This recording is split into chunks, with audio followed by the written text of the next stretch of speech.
I'll show you how to create a sales receipt in QuickBooks Online using the new interface, perfect when you're paid immediately like cash, card, or in-person checkout. A sales receipt records the sale and the payment at the same time, unlike an invoice that's sent to collect money later. From the dashboard, click New and choose Sales Receipt to open the form. Select the customer first so their history and reports stay organized, and add them if they're new. Next, choose the payment method, then pick where the money is deposited. Use undeposited funds if you batch payments into one bank deposit, or select your checking account if the payment goes straight there. Add the products or services, confirm quantity and rate, and review descriptions so the receipt is clear. If you use sales tax, QuickBooks will calculate it based on your setup, so double-check totals, date, and any discounts before saving.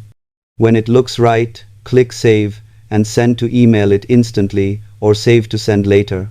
Subscribe for more QuickBooks tutorials that keep your sales clean and your books accurate.